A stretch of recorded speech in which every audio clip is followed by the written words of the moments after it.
In a desolate cemetery in Rio de Janeiro stands a simple tombstone inscribed with these words: "Here lies a child who once brought joy to people." In his final moments, not a single fan who had once cheered for him was by his side, only empty bottles and endless silence. Garrincha. That name once represented the most incredible miracle in Brazilian football history. A man, with a 6-centimeter difference in leg length and a severely deformed spine, he could barely walk steadily, yet he danced the most elegant samba on the pitch, making defenders worldwide stumble like drunk men at his feints. Tonight, by the softly flickering firelight, let us step into his real life through this story that needs no effort to remember.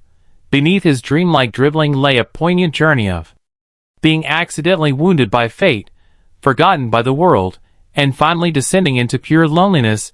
We always thought the 1962 World Cup defense was the peak of his glory. Little did we know, that was also the last time this little bird soared among the clouds, before falling into the darkest abyss of destiny. The summer of Sweden in 1958 introduced the world to a teenager named Pelé, but in the hearts of Brazilian players, the one who truly brought them security was Garrincha. Within the first 3 minutes of the match against the Soviet Union, Garrincha displayed what was called impossible art. He stood on the right wing, his legs strangely bowed inward, looking unsteady. Soviet defenders thought he was just a physically disabled substitute, until the next second, when Garrincha turned into an elusive ray of light. He needed no complicated moves. A simple shift of weight sent those disciplined soldiers stumbling as if enchanted. The crowd went from gasps to laughter, for Garrincha did not play football as a competition, but as a gesture. After dribbling past an opponent, he would pause, wait for them to get back up, and toy with them again. To him, football was never a war, but an endless game, a pure, innocent release. This temperament earned him the nickname Maine, which in local slang means someone foolish yet utterly lovely. He never studied complex tactics. He only followed the call of wind and freedom in his blood. Garrincha's origins were a classic paradox. Cursed by fate yet gifted with divine power. In that poor mountain village, doctors declared the boy would spend his life in a wheelchair, but he refused. He chased birds through the woods, mimicked the twists of streams, and in this distorted growth, forged strength beyond ordinary limits. His deformed legs became his deadliest disguise on the pitch. No one could predict where a man with an off-center balance would move next, yet this purity also made him childishly naive, while his teammates discussed bonuses and contracts. Garrincha might be playing with stray dogs by the road or drinking with old neighbors in a tavern. He had no concept of money. He once left a suitcase full of prize money under his bed until it rotted. He did not understand fame. On the eve of the World Cup final, he even asked his teammates, "Who are we playing today?" He was like a spirit lost in a cruel adult world, defenseless and schemingless. This innocence charmed everyone at his peak, but when storms came later, it became the hand that pushed him into the abyss. At the 1962 World Cup in Chile, when Pelé was injured and left the pitch, the world thought Brazil would collapse, until Garrincha stepped forward. It was his one-man World Cup. He not only dribbled but scored, carrying the entire nation through adversity. After the match against England, English newspapers lamented, "Garrincha is from another planet." But his exhausting playing style began to take a toll on his already fragile knees. To keep him on the field, team doctors repeatedly drained fluid from his knees and injected painkillers. Garrincha never complained.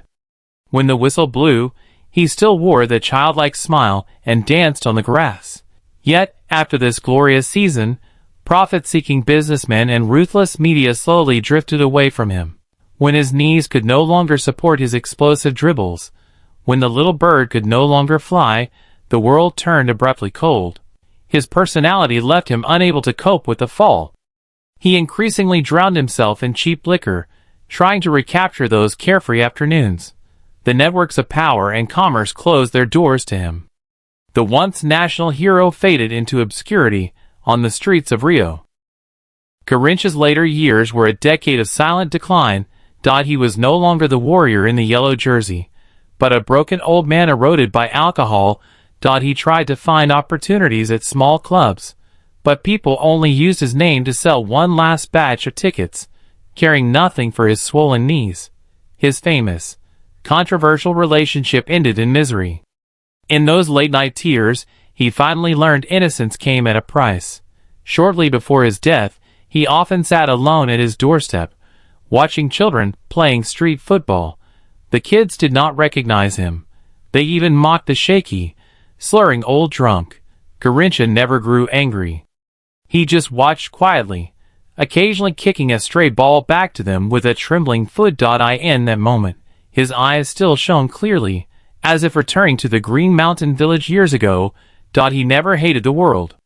He simply could not understand why it had grown so complicated and cold.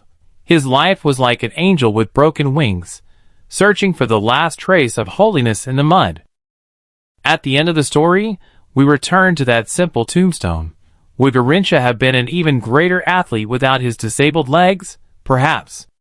But he would not have possessed that poignant, broken beauty that moved the world. It was his imperfection that made every dribble a mockery of fate and a defiance of suffering. Through his absurd yet pure running, he taught us, even with broken wings, the soul can still take flight. Now he may be dancing on the soft grass of heaven, his legs still slightly bent. Tonight, let us close our eyes gently with this story of innocence and loneliness. And no more tangled by the misplacement of fate. No more regret for the irredeemable dusk. On this quiet night, may you also find your own childlike peace amid the imperfection of destiny.